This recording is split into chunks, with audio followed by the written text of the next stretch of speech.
A judge called Elis Ortiz Nieves a monster before sentencing him last year to mandatory life in prison for felony murder. Ortiz Nieves at one point had to be forcibly removed from the court during sentencing. You had put cigarettes out on this poor little child. There was evidence of that from the pictures. The bruises, some of the bruises were in the shape of a belt buckle. I ain't gonna let you, I ain't gonna let you sit here and say no crazy about me, man. She started going like that and stuff. When she fell, yeah, she was face down, she fell. Did something happen in that room? Did she have a heart attack and die? No, man.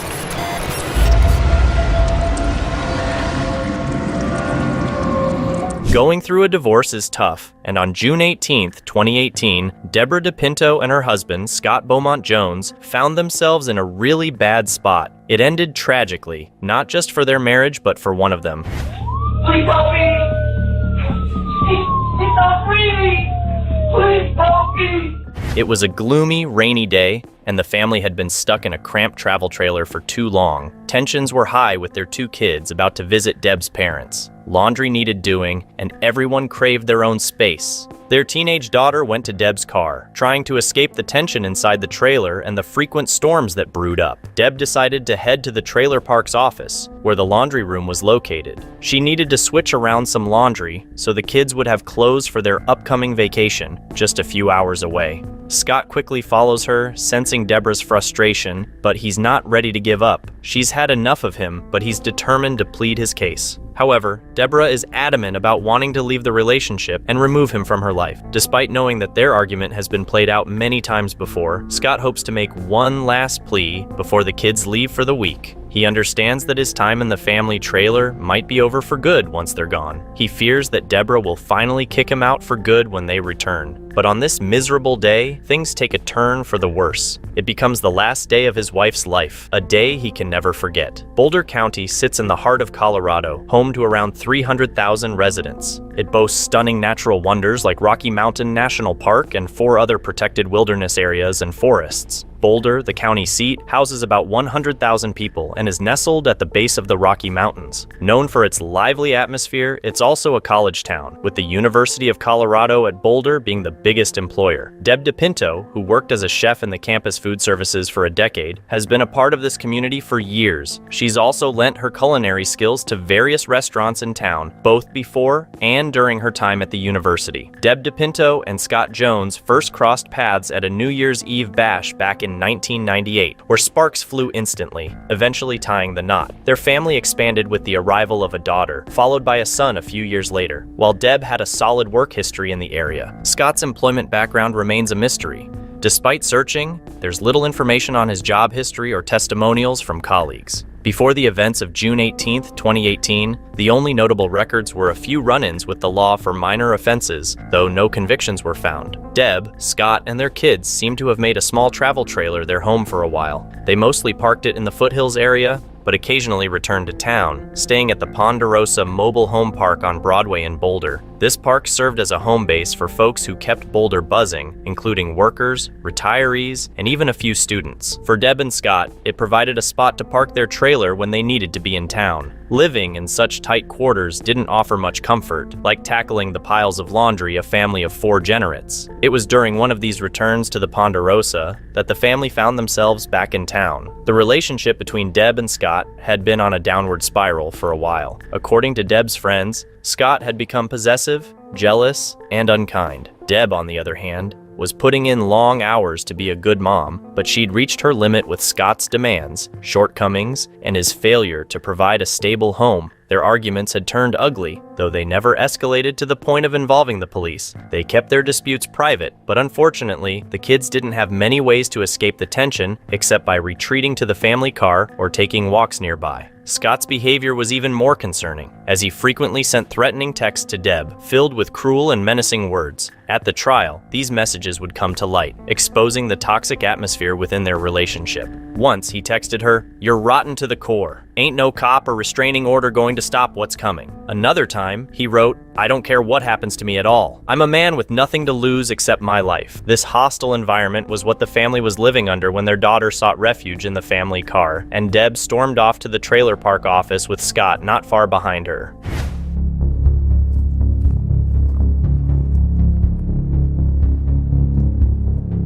The mobile home park, like any neighborhood, had its troubles. Recent thefts led the owner to install security cameras, including one hidden in the office. This decision would prove crucial in uncovering a horrific crime that might have been dismissed as a medical emergency. Inside, the hidden camera, cleverly disguised behind a Ghirardelli chocolates cutout, recorded what happened next.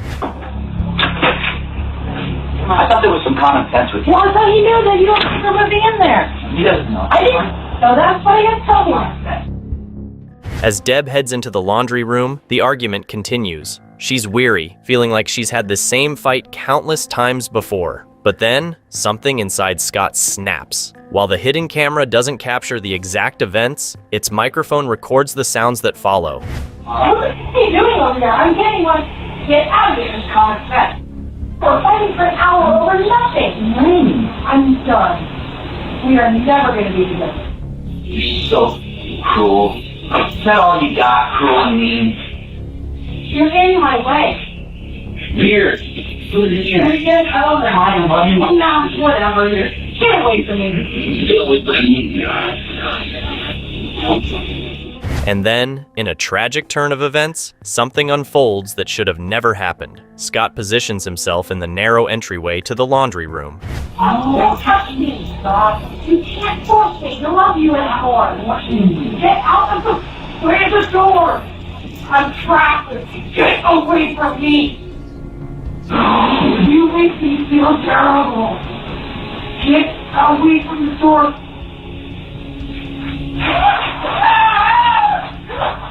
Scot grabs Deb and begins to choke her, depriving her of air. She fights back, trying to free herself, but she grows weaker with each passing moment until she falls unconscious.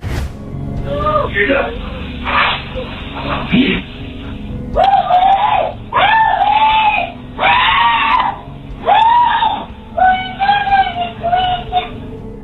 He releases his grip, and she collapses to the floor, foam forming at the edges of her mouth. Any breath she manages to take is feeble and strained, but Scot doesn't notice. For the next 47 minutes, he remains in the room with her, silent, struggling with what he's done and the person he's become in that moment. Meanwhile, Deborah DePinto, a 44-year-old mother of two, lies dying on the concrete floor of the trailer park's back room. Her husband, 47-year-old Scot Jones, had been contemplating the inevitability of a divorce just hours before. Now, he faces something far worse. With one last idea in mind, he hopes to alter the course of that fateful night and his own fate, or so he believes. Oh my God.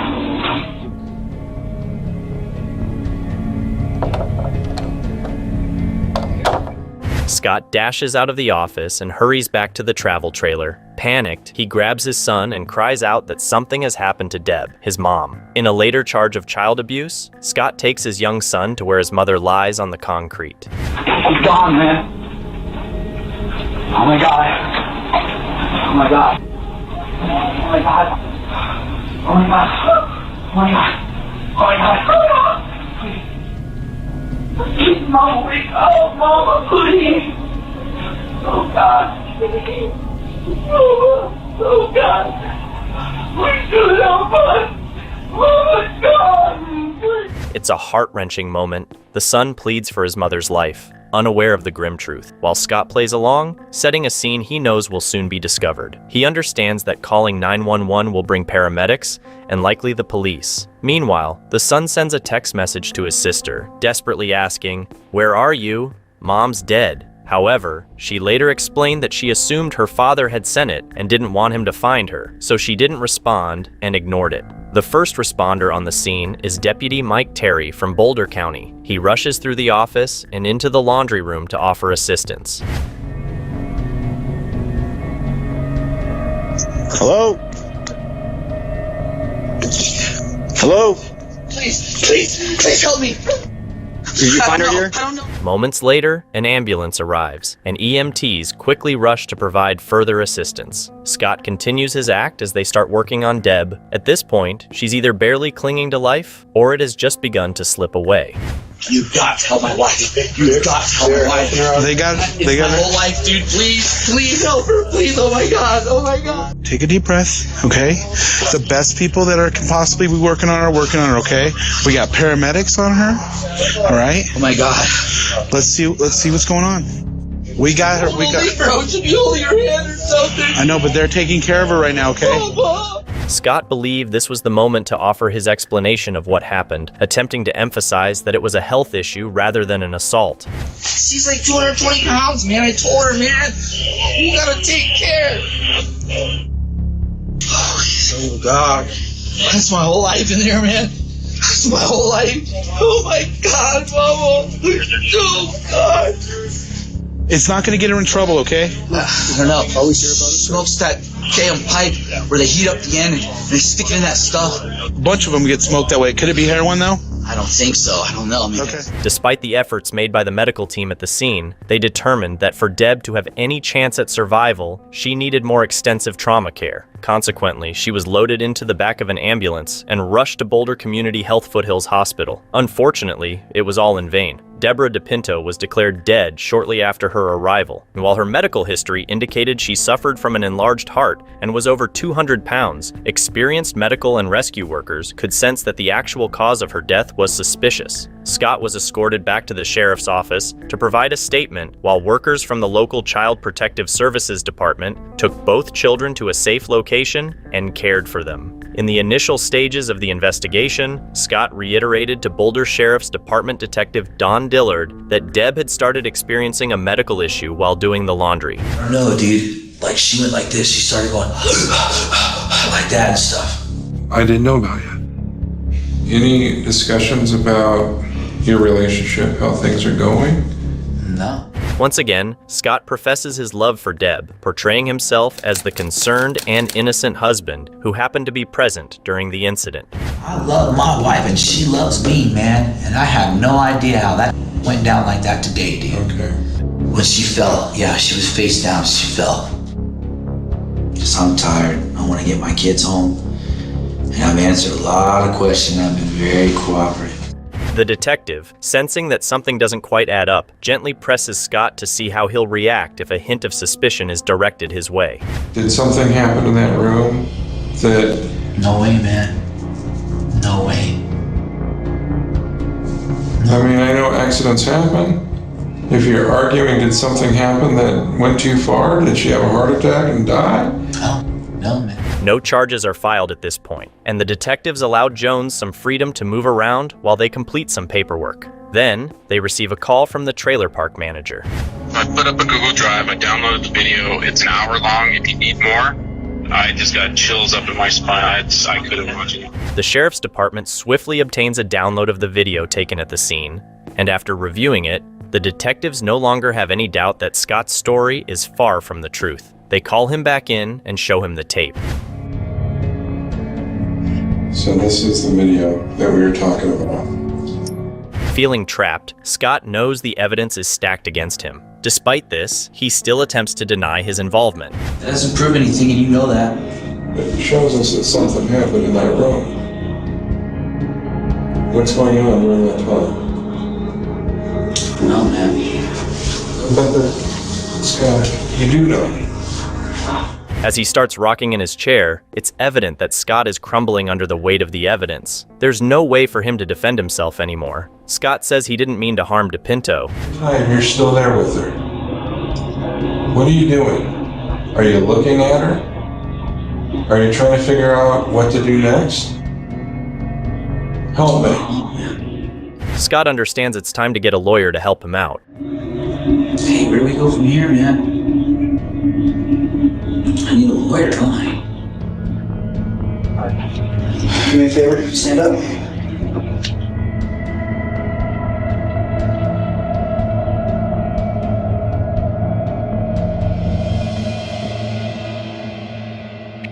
Do you want to keep talking to him? Because if you do, I have to read you. Where do we go? Let's talk our options, discuss our options. In a matter of hours, Scot Jones has committed a terrible act, ending his wife's life, devastating his children, and facing a grim future of either life in prison or the death penalty. He struggles to explain himself and the tragic events that unfold. What happened? I don't know. You think I am not kicking out of myself?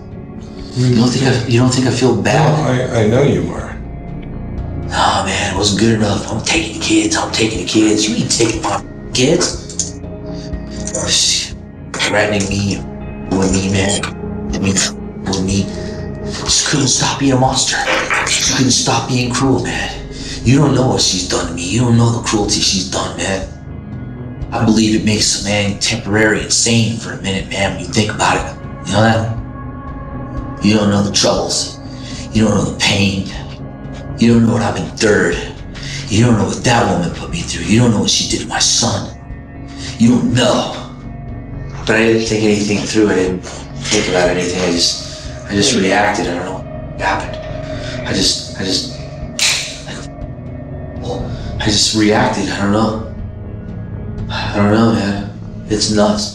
Scot faces second-degree murder charges following Deborah DePinto's autopsy, confirming the real cause of death. Forensic analyst David Weller isolates their voices from recordings, which is crucial evidence for the trial. The district attorney's office elevates the charges to first-degree murder during pre-trial hearings. Testimony from Deb's friends suggests a history of growing resentment and anger from Scot. Text messages and comments indicating his potential for violence strengthen the case. During the trial, the jury's duty extends beyond determining if Scot murdered his wife to decide if it was premeditated first-degree murder or a spontaneous act of rage for second-degree murder. In cases like this, premeditation doesn't necessarily require extensive planning, but hinges on whether the person had a chance to think through their actions, the likely consequences, and the opportunity to reconsider. This distinction is crucial, not just for the severity of the crime, but also for the potential sentence. Under Colorado law at the time of the murder, first-degree murder carried a minimum life sentence and could even lead to the death penalty. Second-degree murder, depending on circumstances, could result in a prison term ranging from 12 to 48 years. In court, the prosecution presents a convincing case, branding Scot as a murderer, suggesting he had been leading up to this fatal confrontation. They argue it's reasonable to assume Scot followed Deb into the building to continue the argument, and based on his prior statements, he had at least considered killing his wife before, possibly on multiple occasions. Defense attorneys April Coleman and Catherine Harold argue that while Scot had argued and fought with Deb, including choking her, he hadn't intended to kill her. They suggest her heart condition and physical state could have escalated the situation into a fatal incident. They argue the killing came from a fit of anger and passion, where Scot lost control in his rage over the failing relationship. Scot chooses not to testify in his defense before both sides rest their case. After 10 hours of deliberation, the jury requests guidance from the judge on distinguishing between first and second-degree murder. Ultimately, they reach a verdict of guilty of second-degree murder for Scot Jones in Deborah DePinto's death. Local news later reported that during the early deliberations, the vote had been 11-1 in favor of first-degree murder, but one juror held out. Eventually, the group reached a consensus that second-degree murder was the appropriate charge. The jury also found him guilty of felony child abuse for taking his son to the scene of the crime. On March 9, 2020, Scot Jones received a sentence of 48 years for the murder of Deborah DePinto and an additional year for the child abuse charge. Although Jones may never again see life outside of a Colorado state penitentiary, he leaves behind 2 young children who will bear the scars of this incident for life. It marks a bitter end to a relationship that began with a celebration on New Year's Eve and tragically concluded on a wet, muddy day at a trailer park on the outskirts of town. Moving to a different case, this video features the interrogation of a man who tragically murdered his girlfriend's young son. On June 13, 2017, paramedics received a distressing call reporting an unresponsive child. Hurrying to the home of Ellis Nelson Ortiz and his girlfriend, Sonia Hernandez, they found 4-year-old Giovanni Magia lying motionless on the floor. Despite immediate medical attention, Giovanni was pronounced dead upon arrival at the hospital. Doctors' suspicions were aroused by multiple wounds, indicating this was no natural death. Further investigation revealed internal damage consistent with intentional harm. While Hernandez initially denied Ortiz's involvement, testimony from other children in the household revealed a disturbing pattern of abuse at his hands. Nelson, there's some of the things we're going to ask you that are going to be repetitive. Some of those things those guys already asked you, and we don't know the answers to them yet. So I guess in the beginning, what I want to do is I just want to say, let's start with what happened. Tell me in your words what happened.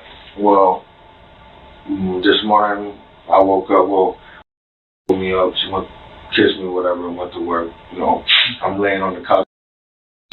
What time was that about? Probably like around almost 6:10, because she goes to work at 6:30. Okay. So she gives me a kiss, and then she leaves for work, and I fall right back asleep on the couch.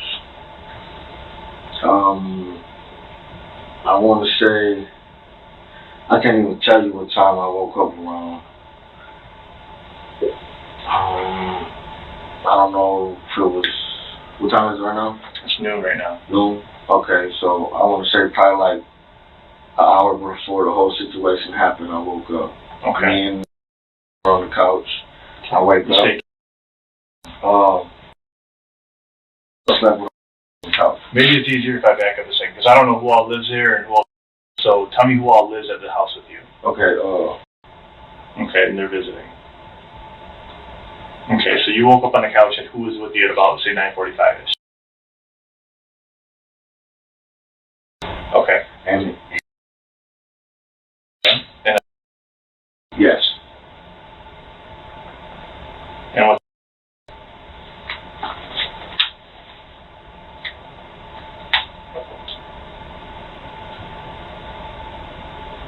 Okay. So you woke up on the couch and you. Yeah. Okay. And then.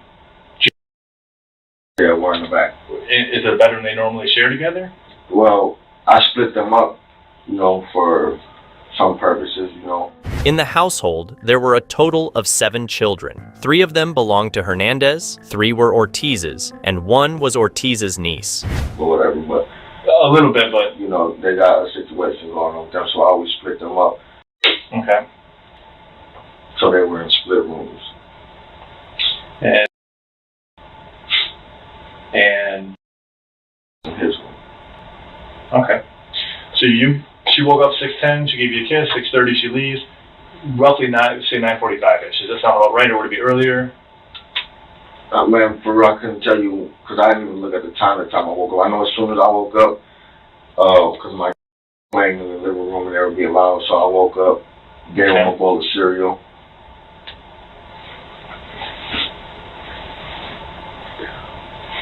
You can go and keep talking. I'm just going to write. I gave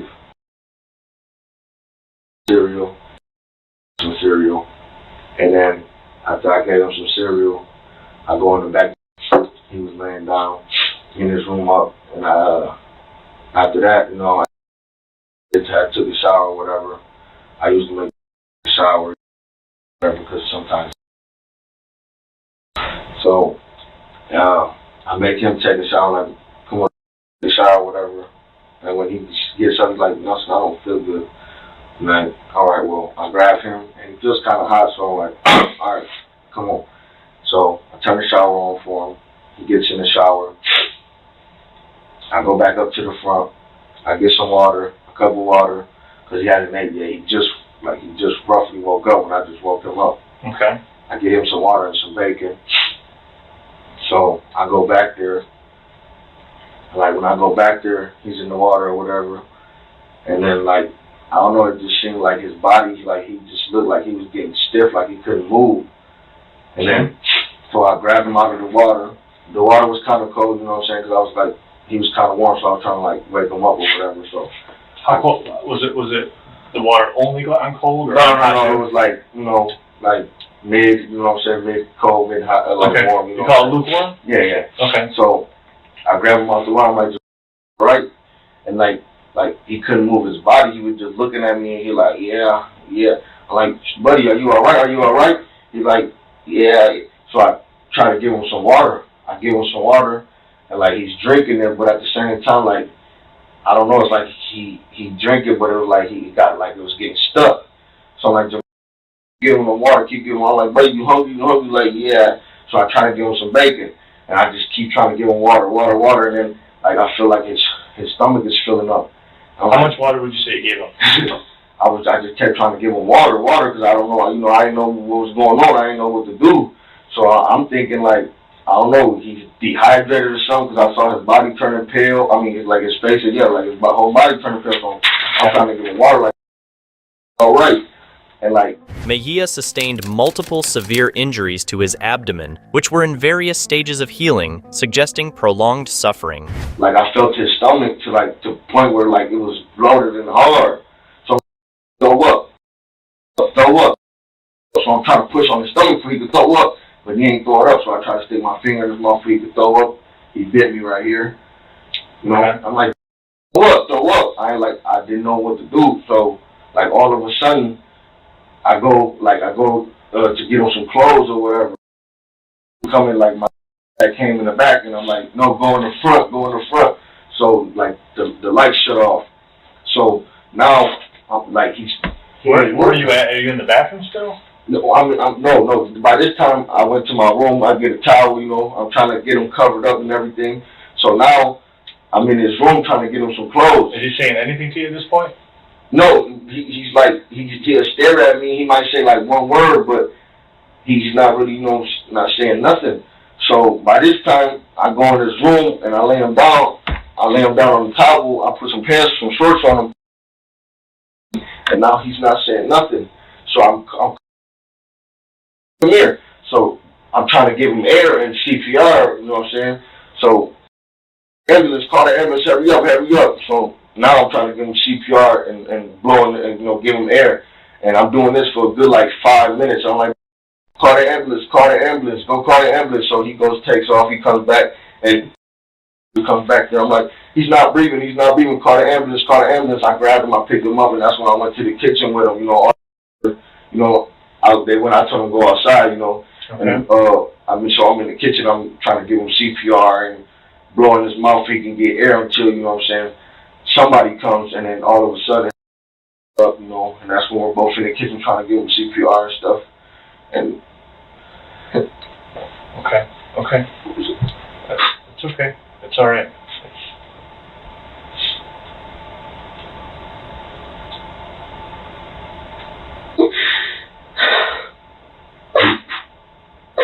Ortiz breaks down in tears, but it's unclear whether his grief comes from remorse over Mejia's death or fear of facing murder charges. I know this isn't an easy thing to talk about. I'm sorry to make you have to go back through it again, okay? It's like I'm the only one, man, like, out there for him, like this, I took a step up to the plate like I have my own kids. I love my kids, I see my kids, I take care of my kids, and I feel like it's my fault, man. Like I couldn't do nothing. What? I couldn't do nothing. Someone said that he had been sick before. Has he been sick for a while? Is this a new thing? I mean, no, he's been.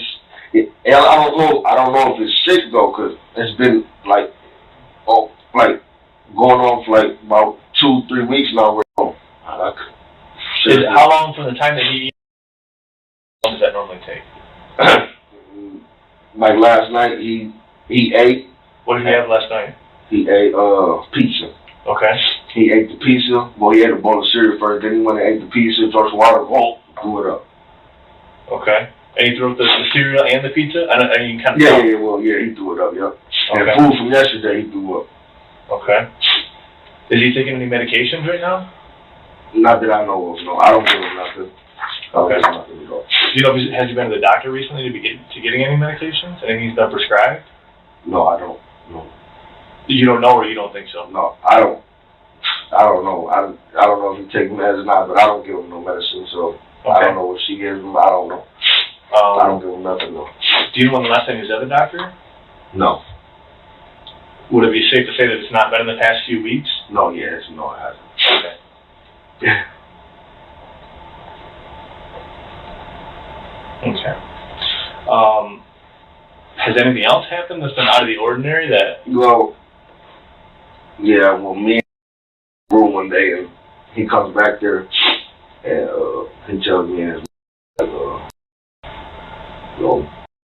I don't just want to put all the blame on him because I don't want, everybody. No, I understand. I understand, but blaming him, you know what I'm saying? Well, say the blame. It's the truth, right? It didn't come from nowhere else that you can tell. But yeah, and like when I first, whatever, I guess I don't know if it was her family. I mean, his dad. February 22nd, when I had got. Okay, and you got out 22nd? Yes. How much? And that's why you're on. No, I finished everything. Okay.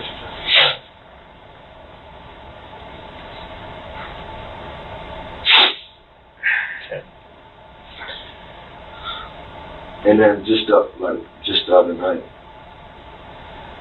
because I try to give them a chance, you know what I'm saying, with their kids, I love kids, I got my own kids, While most adults who knew Ortiz might agree with his assessment, the children under his care tell a different story. Everybody can tell you I love kids, I take care of kids, whatever. But the other night, I always try to give them a chance, and I try to get,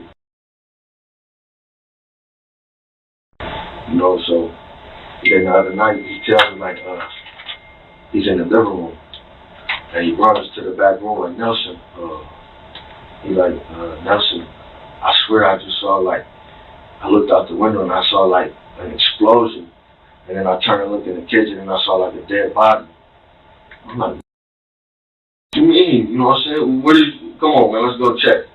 And I'm like, where are you seeing these things? I see nothing, everything's okay. I'm like, man, come to the back room with us, you know what I'm saying?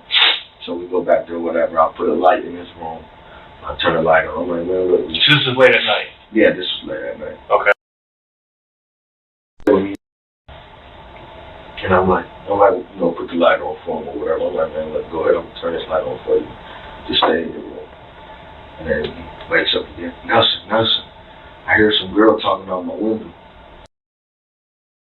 You know what I'm saying? What's going on, man? Ain't nobody there. You okay, man? Chill. But then it wasn't just that. He had talked to himself. But they all did it though. So I was like, what's going on, man? You know what I'm saying? But I mean, that's what he is. I don't want to blame him, but you said 2 weeks ago-ish he started getting ill. Yes. Was there anything that led up to that? I mean, when I say stomach flu, or when I say I'm sick, I'm down for the count. I'm out. I'm in bed. I can't get up. I'm sick. I don't feel good. Was he all that, or he just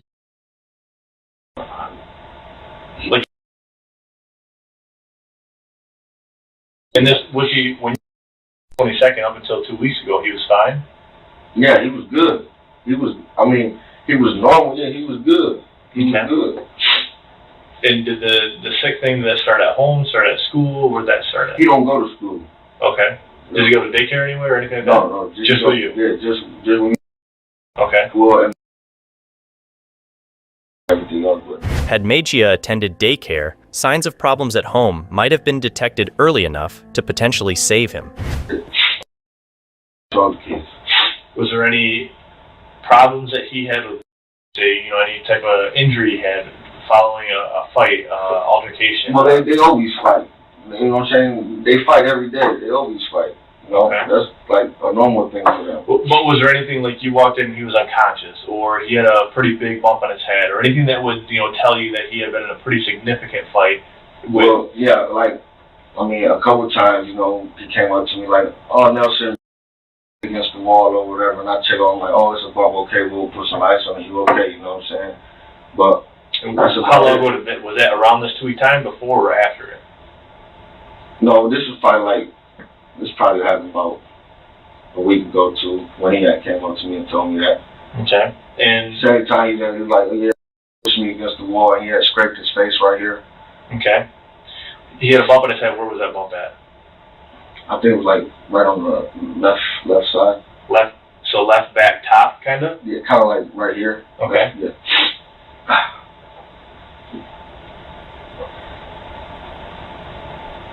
But I mean, they always fight like that. Like, I mean, rams his head against the wall, and G pulls her hair. You know, them kids, they're rough. They're rough.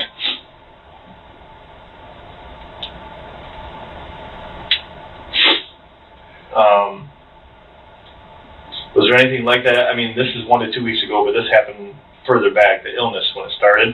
Was there anything around the illness time that you're like, wow, he's hit his head on the wall or hit his head on the floor, and then all of a sudden he won't eat or he's throwing up or anything like that? Anything like a concussion? I don't know. I couldn't tell you. I don't know if. Okay. I mean, if you bump your head, I don't know if you got a concussion or not. You know. Mm-hmm. I'm just asking if his behavior changed. Did he start acting strange? You know, just one day, like I want to say, like probably like a couple days ago, I'm sitting with him and. You know, he's just like, I don't know, he's acting funny. Like, he's not really, like, he's just acting like he just looked like, I don't know, like he's just real sick. I'm like, are you okay? And I asked him, you get into anything? You get into it and show me what you get into, because, like, he wasn't acting like himself. Like, I just bought him some ice cream and some pop or whatever. And you get into anything, tell me what you get into. Did you drink anything? You know what I'm saying? Did you give him some ice cream and some pop? Was that before that or after that? Like he was looking sick or feeling sick, did you give him that to make him feel better, or was it before? No. We just went to the store and got some ice cream and some pop, you know what I'm saying? So when I come back, whatever he eats, all of that, and you know what I'm saying, everything. So when I come and look at him or whatever, you okay, because he ain't just hand like, I don't know, he looked like he was just getting sick. Are you okay? Are you okay? Did you get into anything? Did you get into anything? What did you get into? What did you know what I'm saying? Show me what you got into. You know what I'm saying? Because, you know, there's chemicals and everything. I'm trying to fix the bathroom and all that back there. So, I'm, you know, like, did you get into anything? You know, I'm hoping you ain't get into this glue that I glue the pipes with. You know what I'm saying? Mm-hmm. He's like, no. But I'm like, man, you don't look like, you know what I'm saying? You don't look like yourself. Did you get into anything? Are you all right? He's like, yeah, I'm all right. And, I mean, I just left it at that. I'm like, all right. And he was fine later that day, that afternoon? Yeah, well, I mean, he still just acted like he was sick. You know what I'm saying? I didn't know. Mejia's behavior was likely a result of previous injuries rather than any form of illness. It was, but I don't know, he wasn't up playing or nothing like that. He just where was his glue kept at? His what? Where was his stuff kept at? The glue? Yeah. I just keep it right there, like on the top of the sink in the hallway. Did you see any open containers, like he had been in that glue or anything, you know what I mean? Was it open on the floor, spilled over like he was in it, or? No, well, you know, I mean, they could open it themselves. It's not hard to open or whatever, but I don't know, because he wouldn't tell me if he got into anything or nothing. But it wasn't left open? No, I didn't leave it open, no. No, I'm saying if they were playing it, they might have opened it and left it open. He didn't leave it open. No. If he got into it, he would have had to put it back? Yeah. Okay. Or there was some on the floor too, you know. It was like 2, 3 right here, and then there was 2 by the floor, by the bathroom, you know what I'm saying, like when you walk into the bathroom. Did you find those moved from where you had last left them? Yeah, well, I don't think they're there now. No, I think I put them back up on the sink. But you didn't find them in the middle of the floor, like they had been playing with them? They were where you last saw them? Yeah. Okay. Yeah.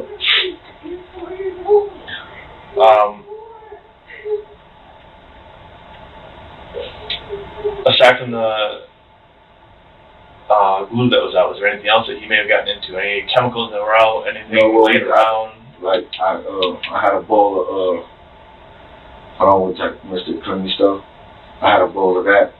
There's a white bowl right now in the hallway that I had because I was cleaning the hallway, but I left it there too. But it was like more like a clear bowl. And I had left that out too, like Mr. Clean or whatever, and I left that in the bathroom too as well. Okay. And that had the Mr. Clean chemical in it or whatever, and I had left that in there. And you think that, I guess I'm trying to figure out what he may have gotten into at the time that he started getting sick, and the 2 weeks ago was a sick thing. You said only a couple days ago is when he had the food, the soda pop and ice cream and stuff, and he started getting like, would you describe it as more sick? No, he just looked like, he looked like he was getting like kind of like pale, like he just had got into something. He was just, you know, about to pass out or something. Do you think he got it? I mean, if you're going to guess, do you think he got into something? Well, when I asked him, he started looking around like, okay, yeah, I'm going to show you what I got into, but he wouldn't, you know what I'm saying, like he wouldn't go directly to it and grab it. So you think he did get into something then? I mean, I think so. Like, I always ask him, and you got to tell the truth about it. So when I ask him, like, did you get into something, he goes, like, looking around like he's going to grab what he got into, but then he don't go grab it. You know what I'm saying? So, I mean... What would be your best guess as to what you think he got into? I don't know. There's chemicals there. I mean... What chemicals would be out and accessible to him? Probably that Mr. Clean, What is it, Mr. Clean what? I don't know. Is it like toilet bowl cleaner? There's all different kinds of sprays and all kinds of stuff. Is this a concentrate? Is it? I don't know. It's in one of them. I couldn't tell you. It's just one of them like clear bottles. It's green. Is it stuff so you're supposed to mix water with it, like a concentrate?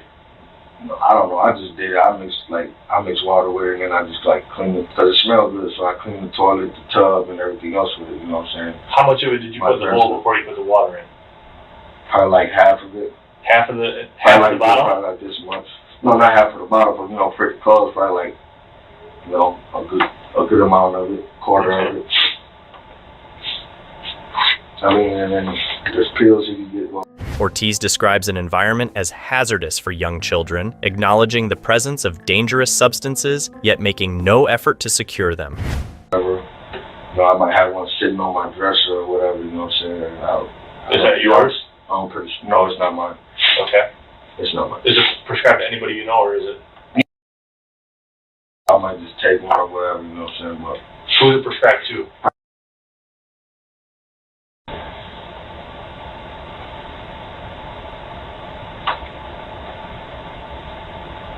Alright. Aside from, obviously I can understand your relationship with Beth, because he's obviously got some problems and... No, but I don't hold that against him, you know what I'm saying? I try to make the best, like, all they love me. I'm the one there for him, you know what I'm saying? And, like, at first he didn't really like me, you know, he called the police on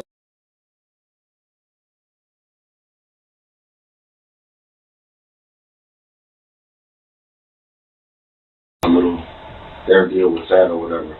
Whatever became of that? Nothing. You know, whatever the next day said, sorry. Okay.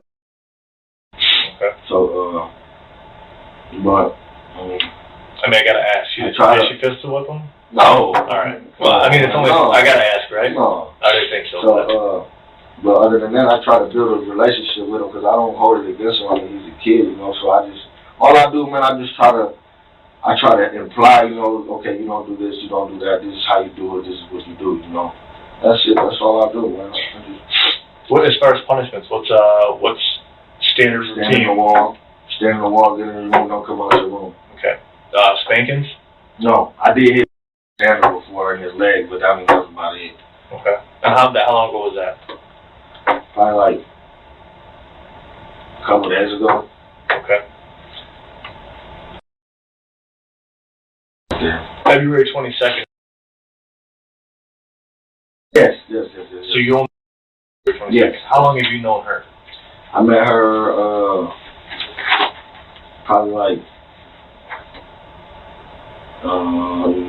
November 23rd, when I came home. 2016? Yeah. Okay.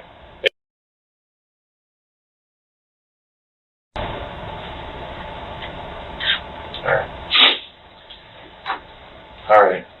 I'm just trying to get in my head here about this Mr. Clean. So there's a bucket that was kept where exactly? In the hallway. In the hallway? Is there still water in that bucket? Yes. Okay.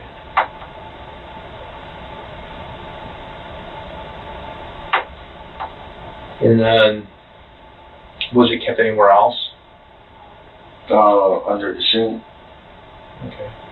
And that's the bucket or this? No, the concentrate. Where it comes in the bottle. The bottle's under the sink, and the bucket is in the hallway. And this isn't a spray bottle. This is the kind No, of this is the kind you pour. What color bucket is it? The bucket, the stuff is Yeah. It's a white bucket. Okay. How long has that bucket been there? Couple days probably. Okay. And when when he felt sick, when you had the pop, I think it was ice cream, you said that you went and got, and then he looked pale and sick. And he was going to take you to, when you asked him what he got into, he was going to take you somewhere. Where do you think he was going to take you to? I don't know, cause he'll walk out, he'll look in the bathroom, and he'd be like, all right, come on. We walk to the kitchen, he looked under the sink, and then he'll shut it. He'll like, all right, what you got into, man, I need to know, you know what I'm saying, for I can know what to do. Yeah. And then he'll go back to the back room, and he'll go back in his room, what you got into. But he'll never go grab, go grab what he got into. So how did that end? I just left it alone. You know, I just left it alone. Did he still sick after that? No, I just told him lay down, you know what I'm saying? All right, we'll go lay down or whatever. And how long, when he laid down, well, first of all, what time did that happen? Was that during the day? Or was it that was like during the day, probably around 12. Okay. 12. And it's me here. Alright. What did he do? Did he lay down? You said he didn't want to play. He didn't feel good. No, yeah, I just did. I just told him to lay down. He went and lay down in his bed, you know. And I went in my room and I went to sleep too. How long? What time did home? Around 2:50, 3 o'clock. Okay. And was day. At that point? Yeah. Okay. Were you up at that point? No. When she came home, I got up. You know what I'm saying? And obviously, he was up from or whatever. You know. Did he seem okay at that time? Yeah, but he was still like himself. Like he wasn't trying to play and do all of that. He was just sitting on the couch, kind of like a lazy. Yeah. Did mom then? I think I had told her about it. Yeah, I think I had told her about it. But you thought he may have gotten into something? No, I just told her that he just looked at shit. You know what I'm saying? He wasn't acting like himself. That was about it. It was worse 2 days ago when he did this? I don't know what's worse. Not everything is bad shit. Well, no, but what I'm saying is just every day after a meal, like you'd feed him after, and then when this all happened, with him feeling he was much worse than what he normally was, even when he was throwing up. He was kind of pale, you know what I'm saying? So when he would throw up before, he would throw up and then he would be okay and go on about his day? So after every meal, he'd throw up and he'd just boom, go sit down. He wouldn't play or nothing. So what for 2 weeks that all happened? No, some days he'll feel good, you know what I'm saying? Some days he'll play or whatever outside, me and him, when we go walk to the store or whatever, he'll be fine. And then, some days he's not. So what made this different to be like, hey, what'd you get into? What you mean? Well, what I mean is, what made the 2 days ago when you thought he got into something, what made you think, man, what'd you get into versus, because you had been sick, for 2 weeks and not feeling good and sitting down. So what made it so worse to make you think that he got into something? Because, I did have a drug there, but it wasn't I don't think it was exposable to where he can. A drug being? As in, a narcotic. Very different? No, different. What did you have there? Cocaine. Okay, where was this at? This was in my drawer. Alright. How much was there? Probably a little 20. It wasn't nothing big. If Ortiz was actively using, he shouldn't have been left alone with children under any circumstances, something Hernandez knew but chose to ignore. Powder, No, it's powder. Did you go check it? Was there any missing? No, I had some in a baggie, and then I had some on a mirror thing. Yep. Mm-hmm. That was it. Was there any missing off the mirror? I wouldn't have been able to tell. How much coke was there? It was only a 20, 22, something small. Do you still have coke in the house now? No, I don't. Where'd that go? Used it. Used it all? Okay. So aside from the coke being out, She's been sick off and on. That's So what then, made me real curious about that day, though. You know, I didn't want to say it, though. Well, I appreciate you being honest. I mean, let's be real here. We're talking about him. I'm worried about him. I am some cocaine. I mean, whatever. That's neither here nor there. Is there anything else in the house that? No. I mean, whether you want to say it or not, we just want to make sure that. No, there's nothing. No drug, no gun, no nothing. Okay. Well, all right. And you don't think? I mean, based on what you saw, you wouldn't know if he got into it. But again, playing with it, you would think that he would knock it over or whatever, or he would wipe it off. He wouldn't know what that is. To be careful with it. Right. So he wouldn't take just a little bit. He'd mess with the whole thing. Well, I mean, right? I mean, I don't know. Them kids, man. Kids they keep you busy. You don't know. Them kids are smart, man. You know, for real. Okay. So it's on a mirror on top of that. Yeah, but you know, like I used to just cover it with my car or whatever, and I had it on the mirror that day. Is the mirror and stuff still sitting there? No. Where's the mirror at now? Just clean, put it away. Well, put it away where? In the house still? Yeah, I don't remember where I put it. Yeah, it's in the house. Okay. Is it like a small circular one? Yeah. Okay. All right. Would it be like in the bathroom, or do you normally keep that stuff in your bedroom, or? No, like I cleaned it. It's just a mirror. So I think I had cleaned it and I forgot where I put it. I don't know if I put it back in my room or I put it in that little white sink in the hallway or where I put it. But I cleaned it off and I put it somewhere. I don't remember exactly where I put it. All right. Tell me about this cup. So he went in the shower. Was it actually the shower that was running this morning when he got up? Yeah. When you got him up and he was feel good, you wanted to wake him up, so you took him and you put him in the shower. Then you said you went and got him some water. Yes. What kind of cup was that you went and grabbed? It was a blue cup. How big was that cup? Probably like this big. Okay. Where did you get that cup from? I went to the cabinet and grabbed it. You know how many ounces roughly that would be? No. Any idea? No, I don't know. Okay. Is it plastic, glass? Plastic. And was it like see-through, or was it like No. It's like you can't see through it. It's solid. But it was a normal. It wasn't like a solo cup, not a disposable. No. But a solid plastic blue cup. Okay. So you go get that, and you said you were pouring. You went and got bacon. How much bacon did you get? It was just like one little strip. Okay. And where was that at? That was it was in the microwave, but I had set it on the counter. Okay. All right. Did you eat the bacon that morning? No, it was like a day old, you know what I'm saying? But I just went and grabbed something for him real quick to eat or whatever. He ain't, you know what I'm saying, when I saw him turn the pill, he ain't feel good. So when I went and grabbed the water and the bacon, you know, I came back there or whatever. And then I had grabbed him out the shower and I put him on my lap like this. And I started Where'd you put him on your lap at? I put my knee on put my foot on the toilet and I sat him right here. Okay, so you're sitting on the toilet? No, I'm standing up. You're standing up. Yeah, so I know with my foot up. And I got him right here and I'm just giving him the water. All right, are you all right? How many cups of water do you think you gave him? I don't know, not a lot. Where were you getting the water from? From the shower now, because I can't run with him to the front, you know what I'm saying? Okay. So I'm getting out the shower, keep trying to give him. When you say a lot, are you talking 10 cups, 20 cups, 30 cups? I don't know, I'm just giving him water, just constantly water. I mean, you know, I'm thinking, you know, maybe he's dehydrated or whatever, you know, so I just keep getting the water and giving it to him. What you doing when you're giving him the water? He's just, like, he'll drink it and then, and he'll, you know what I'm saying, kind of like he'll choke on it, but then he'll be like, all right. Did he throw any of it up? Yeah. While you were sitting there? No, not while I was sitting there. When I went and laid him down, like when I laid him down trying to do CPR on him or whatever, you know what I'm saying? But that's how he threw some up. But before then, his stomach was like bloated, so.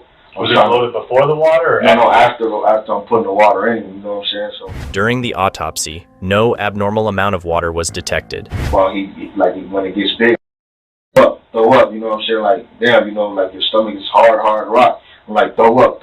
And I try to stick my finger in his mouth, push on his stomach. That's when he bit me. You know, so I'm trying to make him throw up now. So at what point does he stop talking to you? Because he's still talking to you, right, when you're sitting on your knee? Yeah, like. But he's not having a conversation. Yeah, no, he's not having a conversation with me. He stopped talking to me when I try to, and I got him on the floor in the room when I called his brother to come call the ambulance. Like, he just, like, everything just stopped. So when he got out of bed, initially, you woke him up, did you carry him to the shower or did he walk to the shower? No, he was up. He was just laying in bed, though. When, you know, it's time to take a shower. But I had laid him on the bed, like, when I had got him out the shower, you know. But, no, he ain't have no wet pants on. But he smelled like urine? No, his draw is like, it was orange drawers he had on. Them, like, he had a little pee on them, but I don't know. Do you think it was from this morning, though? Like, when he No, was laying in no, bed? it was from this morning. I know that. Was it wet, though? Before he got in the shower, were his pants, when he got out of bed, were his pants wet? No, his drawers were wet. His underwear? Yeah, it was just like a misty pee, like he ain't pee a lot, you know what I'm saying? Okay. But the shorts that he had on wasn't wet, but when I took the shorts off, take him a bath or whatever, you know what I'm saying, like the drawers had a little bit, you could tell like they had a little bit of pee on them. Okay. And when he got up out of bed, did he walk to the bathroom on his own or did you carry him? No, I held his hand, you know, I held his hand or whatever to the shower. But he walked? Yes. Okay. And did he look ill this morning before he got in the shower? He did, like, it was like a lazy walk, you know what I'm saying? So that's why I was like, dude, man, are you okay? Because I always ask him every day. I ask all the kids, are y'all alright, you know what I'm saying? What's going on? How's your day going, you know what I'm saying? And he's like, Nelson, I don't feel good. So I'm like, alright, so, you know, I put him in the shower or whatever, you know what I'm saying? Did he say anything hurt? My head hurts, my stomach hurts, my back hurts. Did he say anything specific? No, Did you see marks on his body anywhere? No, he didn't tell. Well, you know, he always got little bruises on him from fighting and stuff like that, so. Where did you see bruises? Probably like, I saw like right here, and then on his legs. And then like when his body had cleared out or whatever, like if the blood wasn't circulating through him, I saw bruises where I was pushing that, you know, trying to get him to puke or whatever. So you saw one right here? No, I think like his left side. Left side of his like upper chest, or like by the collarbone? Yes. And then you said on his legs? Yeah. Okay. You know how long those have been there? No. Have you seen those before this morning? Yeah, yesterday or whatever. We saw the bruises or whatever. We like was fighting or whatever the case may be. He's a kid, he fell or whatever. You know what I'm saying? Sure. Yeah. Yep. No, I hear you. I have. You're saying. I mean, they're always getting hurt. Yeah,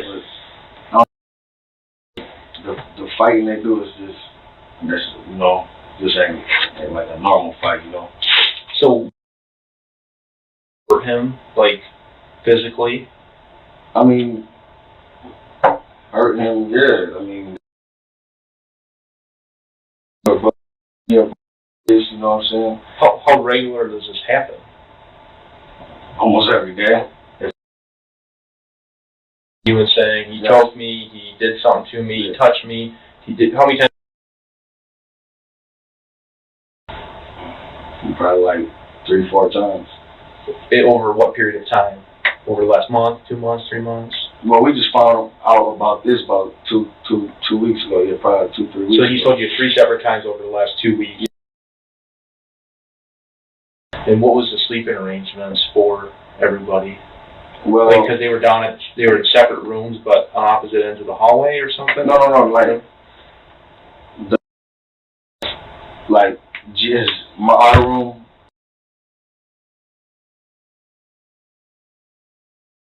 The first one. Can you draw that just so I have a photographic memory, so it just helps to be able to see it on a picture, just so I understand that. You just draw like the hallway and then whose rooms are where, that would be great. It doesn't have to be anything fancy.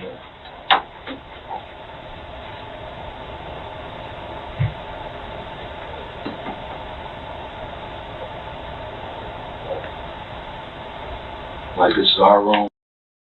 So your room right here. Yeah. I can write it. That's fine.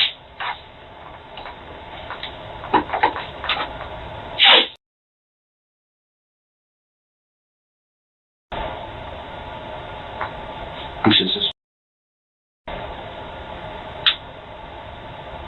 Okay. So where's the living room at? The living room is right here. Like in the middle? Right before the like right here? Yeah. Okay. And you said the rooms are close in there, kind of. So same room. Wait, no. Okay. Yeah, well, I make them like go to school. Yep. I usually make them go in the room. Yep. So I make and then me in this Cool. No, well at night. And they're up, you know, I might be sleeping, I might have been up all night or whatever, so I might be sleeping and I might just up front in the living room. Okay. So where is all this, where are all these, when you beat them up, is this all happening at? Well, I mean, if I'm asleep, I'm thinking in the living room because they're not back there by me or, you know what I'm saying, I would be hearing them. Okay. Where do you spend most of your time, in your room? Yeah. Okay. Do you ever hear crying? I mean, when he comes to you and says something that hurts, yeah, come to you to say it, or is he crying? Well, sometimes in the back room and we hear him cry or whatever, you know what I'm saying, and then fighting or whatever, I might go out there and check on him, but then like, they stop. Yeah. Okay. Or he'll be like, hit me, like, oh. As soon as we go out, it's always like that. It's always like that. All right.